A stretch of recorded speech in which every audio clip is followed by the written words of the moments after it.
Hello everyone, welcome to my channel.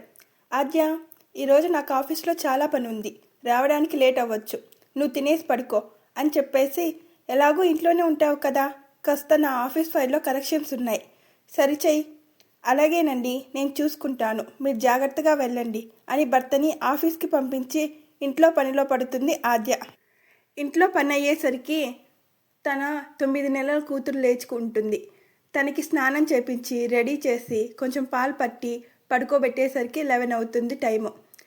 Tiffin తిందామని ప్లేట్లో పెట్టుకునేసరికి Ravi call చేసి, ఫైల్స్ చెక్ చేసావా, ఇంకొక హాఫ్ అన్ అవర్లో నేను ఇంటికి వచ్చేస్తాను అని కాల్ చేయడంతో, ఇప్పుడు ఏం తిన్నాంలే, రవి వచ్చాక ఒకేసారి భోజనం చేస్తాను అనుకొని ఫైల్ చూడడంలో నిమగ్నం అవుతుంది. అవన్నీ కరెక్షన్ చేసేసరికి రవి ఇంటికి వచ్చేస్తాడు. ఫైల్స్ పక్కన పెట్టి కాళ్ళు చేతులు కడుక్కొని రండి, భోజనం చేద్దామంటుంది భర్తతో. సరే అంటూ వెళ్తూ, ఆద్య, నీ పనే బాగుంది, చక్కగా నచ్చింది తింటూ నచ్చింది చేస్తూ టీవీ చూసుకుంటూ ఎంజాయ్ చేస్తున్నావు. నీలా టైంకి తినాలన్నా రాసి పెట్టుండాలి, త్వరగా వడ్డించు, తినేసి నేను మళ్ళీ ఆఫీస్కి వెళ్ళాలి అని వ్యంగ్యంగా మాట్లాడుతాడు రవి. ఆ మాటలు విన్న ఆద్యకి మనసు చివుక్కుమంటుంది. కొన్ని రోజుల నుండి రవిని గమనిస్తూనే ఉంది తను. ఇలా వెటకారంగా మాట్లాడుతూనే ఉన్నాడు. తను జాబ్ చేస్తున్నప్పుడు కనీసం ఒక మాట కూడా అనేవాడు కాదు. కానీ పాప పుట్టడం వలన తన టైం పూర్తిగా పాపకే ఇవ్వాలని జాబ్ రిజైన్ చేస్తుంది ఆద్య. అప్పటి నుండి అతను ఇలా మాట్లాడుతున్నాడు. ఎంత జాబ్ చేయకపోతే మాత్రం నన్ను వెక్కిరిస్తూ మాట్లాడాలా, ఇంట్లో ఉంటే మాత్రం ఖాళీగా ఉన్నానా, ఎంత పని చేస్తున్నాను నేను, ఇలాగే వదిలేస్తే తిక్క ముదిరి టెంకైనట్లు తనలో కూడా ఇలా మాట్లాడడం ఒక వ్యసనం అయిపోతుంది. కనుక దానికి ఫస్ట్లోనే చెక్ పెట్టాలి, తనకు బుద్ధొచ్చేలా చేయాలి అని ఒక ఆలోచిస్తుంది. సాయంత్రం అన్ని రకాల స్నాక్స్, కూల్ డ్రింక్స్ ఆర్డర్ పెట్టి బిల్ మాత్రం రవి ఆఫీస్కి పంపిస్తుంది. రవి ఆఫీస్ నుండి ఇంటికి వచ్చినా పట్టించుకోకుండా ఆర్డర్ పెట్టినవన్నీ తినేసి ఇల్లంతా చెత్త చేసేస్తుంది.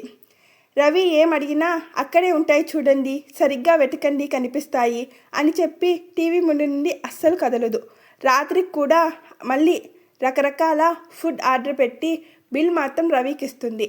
కనీసం రవికి ఫుడ్ కూడా వడ్డించకుండా తనకు కావాల్సింది పెట్టుకొని తిని టీవీ ముందు కూర్చొని తింటూ ఉంటుంది. తినేసి ప్లేట్ కూడా కడగకుండా అక్కడే పడేసి టీవీ చూస్తూ ఉంటుంది. అర్ధరాత్రి అయినా ఇంకా టీవీ చూస్తున్న ఆద్యని పిలుస్తాడు రవి. ఆద్య, ఇంకా ఎంతసేపు చూస్తావు టీవీ, వచ్చి పడుకో. అయ్యో, మీరు ఇంతసేపు మేల్కొని ఉన్నారేంటి, త్వరగా పడుకోండి, రేపు మీకు ఆఫీస్ ఉంది కదా అని టీవీ ముందు నుంచి సమాధానం ఇచ్చి టీవీ చూస్తూనే ఉంటుంది. ఉదయం 7 అయినా నిద్ర లేవదు ఆద్య. ఆద్య, ఇంకా పడుకొని ఉన్నావేంటి, తొందరగా లెగు, తొందరగా లెగిసి నేనేం చేస్తాను చెప్పండి, ఎలాగూ ఇంట్లో ఉండేదాన్నేగా, ఇంకొంచెం సేపు పడుకుంటాను అని లేయదు. రవికి పిచ్చెక్కినట్లుంటుంది ఇంటి వాతావరణం చూస్తుంటే.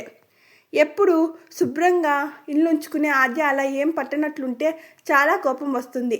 రవి రెడీ అయి బయటికి వచ్చేసరికి మళ్ళీ అన్ని రకాల టిఫిన్స్ ఐటమ్స్ ఆర్డర్ పెట్టి బిల్ రవికి ఇస్తుంది. అదంతా చూస్తున్న రవికి ఒళ్ళు మండిపోతుంది.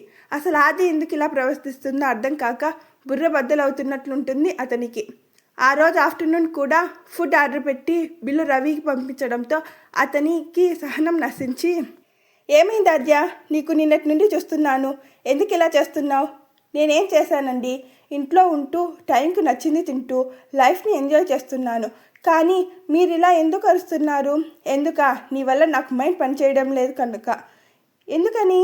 అయినా ఏంటి పద్ధతి, ఎక్కడివి అక్కడే ఉన్నాయి, వంట చేయడం మానేశావు, ఇంటిని పెంటకుప్ప చేసేసావు, కనీసం రాత్రి నుండి పాపను కూడా పట్టించుకోలేదు అనేసరికి, కదా ఇవన్నీ పనులే కదా, మరి మీరొక్కరే ఏదో కష్టపడుతున్నట్లు తెగ బాధపడుతున్నారేంటి?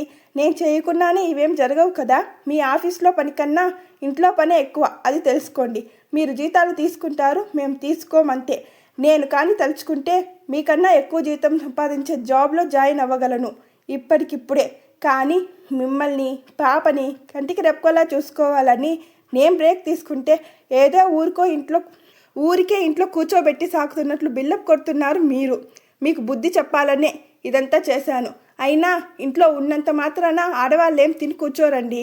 వంట పని, ఇంటి పని, పిల్లల్ని చూసుకోవాలి, భర్తకు నచ్చింది చేసి పెట్టాలి అంటూ 24 అవర్స్ ఒక యంత్రంలా పనిచేస్తాం మేము. ఒకవేళ మీరు చెప్పినట్లు మేము తిని కూర్చుంటూ ఉంటే ఇంటి పరిస్థితి ఇదిగో ఇలా ఉంటుంది అంటూ చెత్తగా ఉన్న ఇల్లును చూపిస్తుంది ఆద్య. ఆద్య చేసిన పనికి జ్ఞానోదయం అయిన రవి తన తప్పు తెలుసుకొని ఇంట్లో ఉన్న చెత్తతో పాటు తన మైండ్లో ఉన్న చెత్త ఆలోచనలు కూడా బయటికి పడేసి ఆద్యకు సారీ చెప్తాడు. చాలామంది ఇళ్లలో హౌస్ వైఫ్ అంటే చులకనగా చూస్తూ ఉంటారు. అటువంటి వాళ్ళకి ఈ స్టోరీ అంకితం. హాయ్ ఫ్రెండ్స్, మీకు ఈ స్టోరీ ఎలా అనిపించిందో ప్లీజ్ లైక్ చేయండి, కామెంట్ చేయండి అండ్ సబ్స్క్రైబ్ చేసుకోండి ప్లీజ్ ఫ్రెండ్స్. మీకు నచ్చితే